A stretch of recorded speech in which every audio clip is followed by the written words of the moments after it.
You're watching UATV News. My name is Ina Kosinska. Good evening. Systemic harm of the powers of the OSCE mission. This is how the trilateral countergroup for the peaceful settlement of the situation in Donetsk and Luhansk regions called the actions of illegal armed groups. The TCG regarded the blocking of the work of the observers as a consistent and conscious policy aimed at ousting the mission from the temporarily uncontrolled territories. For 2 days, their bases in Donetsk and Horlivka were blocked. They tried to leave, but they were not allowed. The Ukrainian delegation views these actions as a systemic harm of the mission's powers. We emphasize that we regard the OSCE SMM activities as the basis for impartial monitoring of the situation in the area of the armed conflict in eastern Ukraine, and we pay tribute to the mission as a force facilitating dialogue between its parties, Ukraine and the Russian Federation. Alexei Arestovich, advisor to the Ukrainian delegation to the trilateral countergroup.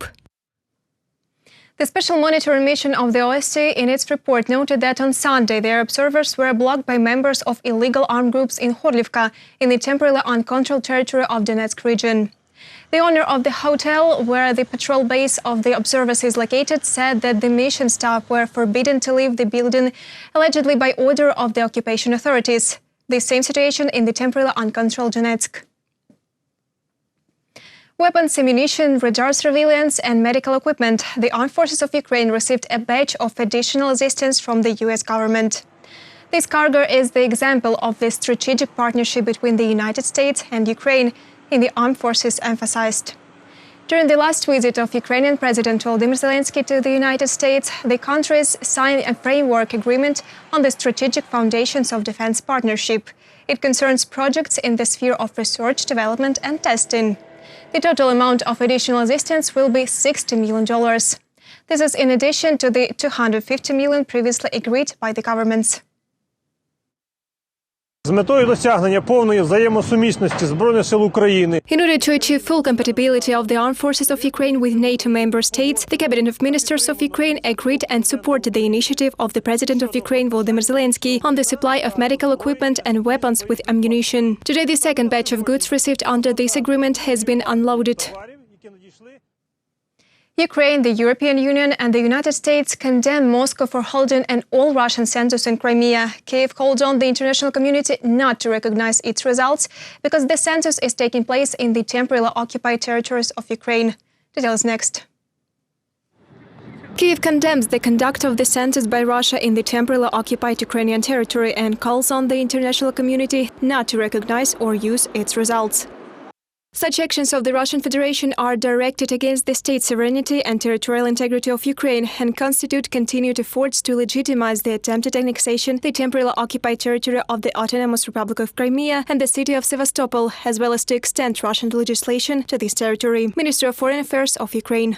The ministry recalled the so-called referendum in Crimea in 2014, unrecognized by Ukraine and most countries, has no legal force and cannot be the basis for an all-Russian census in the occupied Crimea. This step of Russia was condemned in the US and in the European Union as well.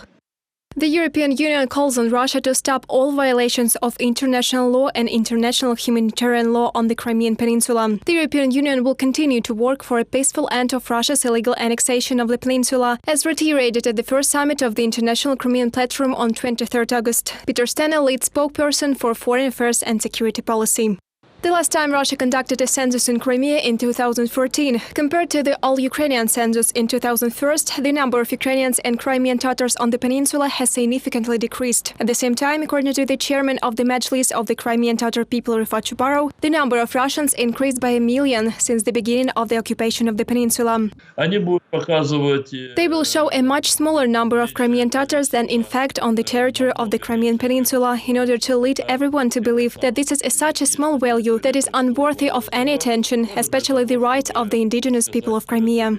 Moscow wanted to conduct a census last year, but postponed it 3 times due to the pandemic. This time, Russia plans to deal with it before November 14th. Kyiv has already threatened the Kremlin with retaliation. Reported by Ina Kosinska, UATV News.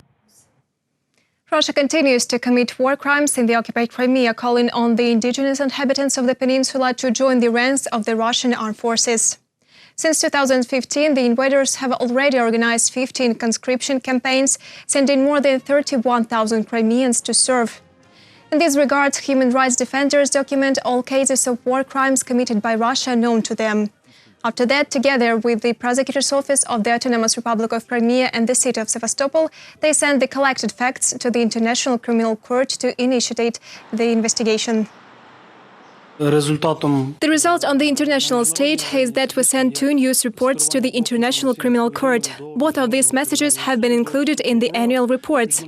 The Office of the Prosecutor of the International Criminal Court has confirmed that our work is complementary to the court. Accordingly, we will await for an official investigation.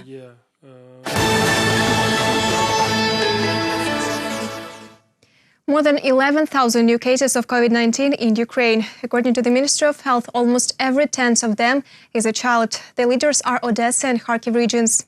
From tomorrow, there will be 5 regions that have entered the red quarantine zone.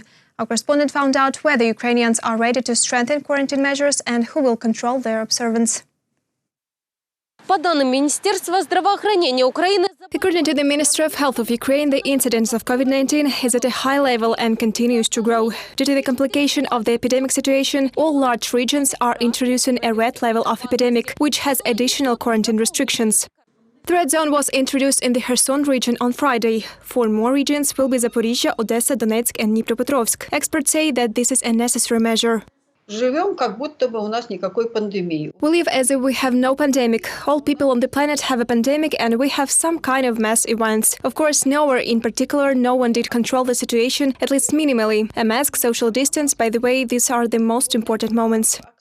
People react differently to the prospect of new restrictions. Negative, you cannot use the transport. If this is necessary to stabilize the situation, then why not? Everything depends on how people follow the regime. Special units of the National Police will monitor the quarantine restrictions. 900 mobile teams have already been created. They will go on raids in all cities of the country. This was stated in an interview with Radio Liberty by the Minister of Health of Ukraine, Viktor Leshko. According to him, they will carry out explanatory work with violators or fined. The only way to avoid new lockdown is vaccination. In Ukraine, there is a choice. Either we get vaccinated or we introduce lockdown. Vaccination helps prevent a catastrophic increase in the number of severe patients requiring hospitalization. It is quite understandable that medical institutions cannot reproduce. Even if we deploy additional hospital places, who will be working? According to the e-health system, 97% of people who were hospitalized with COVID-19 in September in Ukraine were unvaccinated. That is, they did not receive 2 doses of vaccination. Look at the Great Britain, Denmark, Germany, for example. Britain and Denmark vaccinated the most people. Despite the large numbers of infected people, they have no hospitalization, no burden on the healthcare system. Therefore, they are already abandoning quarantine restrictions. They already have coronavirus turning into a regular seasonal disease. At the moment, almost 6.5 million people have been fully immunized in Ukraine. Almost 8 million received the first dose. In our country, only drugs approved by the World Health Organization are used. Answers to all questions related to COVID-19 and vaccination can be found on the official website of the Ministry of Health or by calling the hotline. Reported by Yulia Bardish for UATV News. Today is the EU Anti-Trafficking Day. It was founded in 2007. According to the International Organization for Migration, more than 260,000 Ukrainians have suffered from human trafficking over the past 30 years. Most often they fell into labor slavery. Human trafficking is considered a particularly serious crime both in Ukraine and in many other countries. Ukrainian high school students will be told about this with the help of a new manual. It was developed by community activists for psychologists, social workers and educators. It was approved by the Ministry of Education and Science of Ukraine. This is a one-lesson program for high school students. In a relevant and interesting form, it is focused on the main aspects of human trafficking that can be useful for everyone. Not only for a child, but also for an adult. The manual is approved by the Ministry of Education and Science of Ukraine. It can be downloaded for free on the websites of the Ministry, on the website of the Public Union, A21, as well as using the QR code. According to studies, it is adolescents, including those from dysfunctional families, orphans, who are the most vulnerable category that requires close attention due to the fact that children spend most of their time in educational institutions or actually at home during distance education, makes us to pay more attention to preventive measures, preventive programs, development of new materials.